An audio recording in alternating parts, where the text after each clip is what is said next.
I am Wereld Nagash, governor of the city of Tulp, a position granted to me through the ancient bloodlines of the first settlers. For 16 cycles I have overseen the daily operations of our fair metropolis, making decisions on infrastructure, commerce, and civic matters. Never did I imagine I would witness the potential extinction of my species.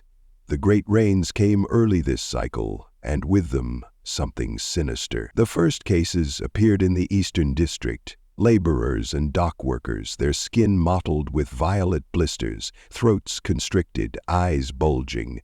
Our medical facilities admitted hundreds within days. By the end of the first week, thousands were afflicted. I watched helplessly as reports poured in from other cities across our world. We Kintare pride ourselves on our advanced medical technologies, but this plague defied all conventional treatments. The High Council enacted emergency protocols, establishing voluntary quarantine zones around major population centers. They labeled this crisis containable. I knew better. I had seen the projection models. When Senior Medical Advisor Threll collapsed during a briefing, violet splotches already visible on his neck, the room fell silent. He had been overseeing our city's response. Now he was another statistic. We project total species extinction within 60 days, his assistant whispered, her violet eyes wide with terror. The pathogen mutates too rapidly for our standard countermeasures. The weight of those words crushed the air from my chest. Extinction. The end of the Kintare. Over 12 billion souls across our 3 colonized worlds. Gone. My 3-fingered hand trembled as I dismissed the meeting. That night I could not sleep. I stood on my balcony overlooking the city of Topel, watching the emergency lights pulse through the mist. My skin, naturally thin and sensitive compared to most species, felt clammy in the humid air. I flexed my fingers, 2 digits and an opposable thumb, the mark of our kind, and wondered if they would be studied as biological curiosities by whatever species claimed our worlds after we perished. Governor, my aide Vril interrupted my morbid thoughts. There's something you should know. Vril had served my family for 3 generations. His green eyes, usually calm, now shimmered with an emotion I couldn't place. Speak freely, I said. The human who lives in the mountains, the herb gatherer, he's asking to see you. I blinked slowly, the vertical pupils of my eyes contracting with surprise. The human? What could he possibly want at this time? He claims he can help with the disease. I would have laughed if the situation weren't so dire. The human Gary was something of a local curiosity. One of the few non-diplomatic humans who had chosen to settle on our world after first contact 11 cycles ago.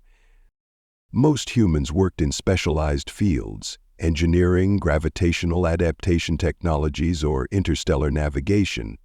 But this one preferred solitude, building a dwelling in the misty peaks overlooking Tolp. He occasionally came to the markets to trade strange plants and herbs for supplies. Bring him to me, I said, against my better judgment. What harm could come from hearing him out? We were dying anyway. Gary arrived at the governor's complex before dawn. He was tall, as all humans are, with that strange pink-brown skin they possess and far too many fingers, 5 on each hand. Such biological redundancy seemed wasteful to me. He wore what I recognized as handcrafted clothing and carried a worn satchel over one shoulder. Governor? He nodded respectfully, using our traditional greeting gesture with surprising accuracy. Thank you for seeing me. You claim you can help with our situation. I kept my tone neutral, though skepticism surely seeped through. I've been watching your people get sick, he said, placing his satchel on the floor. The symptoms are familiar to me. Familiar? I let my neck scales flare slightly in disbelief. This pathogen has confounded our best medical minds. How could it possibly be familiar to you? Gary's expression changed in that strange way human faces do, so mobile, so excessive in their movements. Because it's not natural, he said flatly. This is engineered, weaponized, and I've seen something similar before. A chill ran through my body. What are you suggesting? Someone's trying to wipe you out, Governor. This isn't random mutation or natural evolution. This was designed to target Kintari physiology specifically.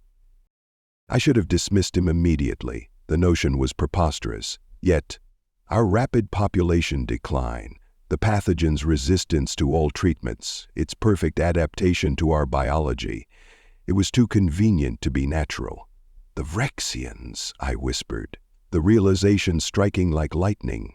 Our neighboring species had long coveted our resource-rich worlds.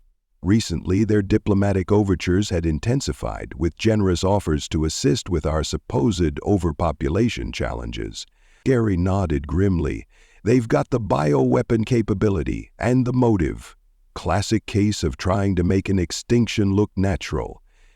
But how can you help? I asked, suddenly desperate, if our own medical technology cannot— I'm from Earth, he interrupted, as if this explained everything. When I stared blankly, he continued, humans evolved on what your people call a death world. Our planet tried to kill us in thousands of ways every day. Disease, predators, natural disasters, other humans. We survived it all. He reached into his satchel, extracting a small vial filled with dried leaves. This is just a starting point, he said. I need to gather more, and I'll need help. I've got friends, other humans who know plants, chemistry, medicine. Let them through your blockade. Give me access to a processing facility, and I can make something that will help. In time, I asked, the question barely audible. Gary's face made that strange movement again. A smile, I remembered it was called. I'll need 5 days. 5 days. In 5 days, thousands more would die. But what choice did I have? Very well, I nodded, whatever you need. By midday, word spread through official channels that I had authorized a special project. Most of my advisors thought I had lost my mind, entrusting our survival to a solitary human. The High Council demanded explanations I couldn't provide. What could I tell them? That I was placing the fate of our entire species in the hands of a mountain-dwelling alien herb collector? The humans arrived one by one over the next day. 5 of them, each carrying strange equipment and containers of plant material. They were allowed through the blockade after verification that they were indeed associates of Gary. The tallest of them, a female with dark skin, chuckled when addressed by security. You're looking for Gary? The other humans erupted in laughter, a sound that made several security officers flinch. I later learned this was a play on an ancient human word, apothecary, one who prepares medicines. I provided them with an abandoned fermentation facility on the outskirts of Tulp. It had the basic equipment they requested: large vats, heating elements, filtration systems. I visited once, observing their work from a distance. It seemed primitive, almost ritualistic. They cut, ground, boiled, and strained various plants using hand tools rather than our automated systems. Meanwhile, the death toll mounted, 15,000 in Tulp alone by the 3rd day. The voluntary blockades became mandatory as panic spread. The High Council instituted martial law across all territories. Reports indicated a 40% infection rate globally, with nearly all infected eventually succumbing to the disease. Extinction loomed ever closer. I received daily updates on the humans' progress but understood little of their methods. On the 4th day, Gary himself disappeared into the mountains, leaving his companions to continue their preparations. He's getting the final ingredient, one explained. The catalyst. That night, the Vrexian ambassador requested an emergency audience with me. Unusual, as ambassadors typically dealt directly with the High Council, not city governors. Ambassador Tagaf oozed confidence as his face tentacles undulated in rhythmic patterns. Governor Nagash, my government extends its deepest sympathies regarding your biological challenges. We stand ready to provide humanitarian assistance. How generous, I replied, keeping my tone even. And what form would this assistance take? Relocation services, he said smoothly. We could transport your healthiest citizens to dedicated quarantine facilities on our tertiary worlds, for their protection, of course. Of course, I echoed, seeing the plan with terrible clarity. They would select the strongest of our survivors, study them, perhaps preserve some as specimens while claiming our abandoned worlds as their own. I will convey your offer to the High Council. We require an answer within 2 days, he added. The offer has limited availability? 2 days. By then, Gary's solution would either work or we would be too far gone to matter. Dawn of the 5th day brought a battered and exhausted Gary stumbling into the city, carrying several bulging sacks of plant material. His clothing was torn, his exposed skin scratched and bruised, but his eyes burned with determination. I met him at the processing facility where his companions worked with renewed vigor upon his arrival. "You found it?" I asked. "Wasn't easy," he grunted, emptying the sacks. Strange tuberous roots and delicate flowering plants spilled across the preparation table. Had to climb to the highest peaks, then down into the caverns below. The ecosystem up there is defensive. For hours they worked, combining their previous preparations with Gary's new ingredients. The resulting liquid was a murky green that emitted an odor so foul it triggered my gag reflex from across the room. Gary filled a small cup and approached me. "Try it." I hesitated. "You first." He shrugged and took a sip, making a dramatic face of disgust. "Yep, that's medicine all right. On Earth, you know medicine is working when it tastes like death itself." Steeling myself, I accepted the cup and drank. The taste defied description, bitter, sour, burning, and somehow also numbing all at once. I nearly vomited. "Perfect reaction," Gary nodded approvingly. "Now let's treat your people." The human concoction was distributed to the medical centers throughout Toll first. I insisted on prioritizing the most critical cases. Within hours, reports flooded in. Patients who had been comatose were awake. Those with advanced symptoms showed remarkable improvement.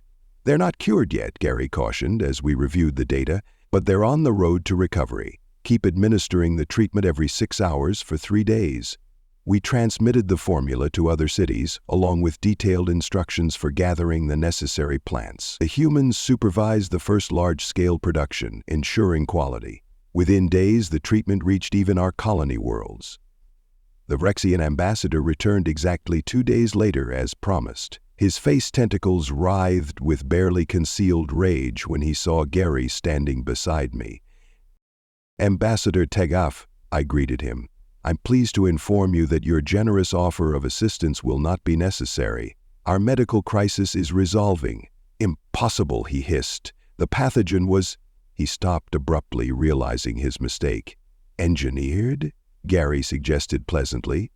"Yeah, we figured that out pretty quick. Nasty work, targeting the respiratory and nervous systems simultaneously. Very efficient.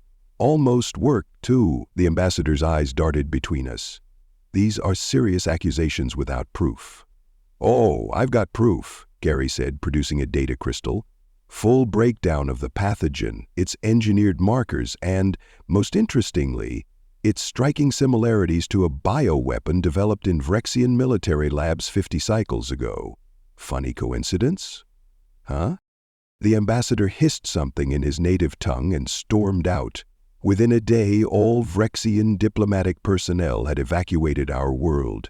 Within a week, their battle fleet, which had been conducting exercises near our outer colonies, retreated beyond our system's boundaries. We lost 789,000 souls to the plague before it was contained. Each name is now engraved on the memorial wall of the Apothegary College of Tulp, which our city established in honor of the human who saved our species. Gary himself seemed uncomfortable with the recognition. "I just did what anyone from Earth would do," he insisted during the dedication ceremony. "We evolved on a planet that tried to kill us daily. We had to get good at staying alive." The High Council formalized an alliance with Earth soon after, including mutual defense provisions and exchange of medical knowledge. The Vrexians never admitted their role in the bioattack, but they never again threatened our borders. As for me, I remain governor of Tulp, now famous as the birthplace of interspecies medicine. Sometimes, when I look up at the misty peaks, I can just make out Gary's expanded dwelling and the vast gardens of medicinal plants that surround it. I've often wondered what twist of fate brought him to our world just when we needed him most. He claims it was simply chance, but I suspect there is more wisdom in the universe than we comprehend.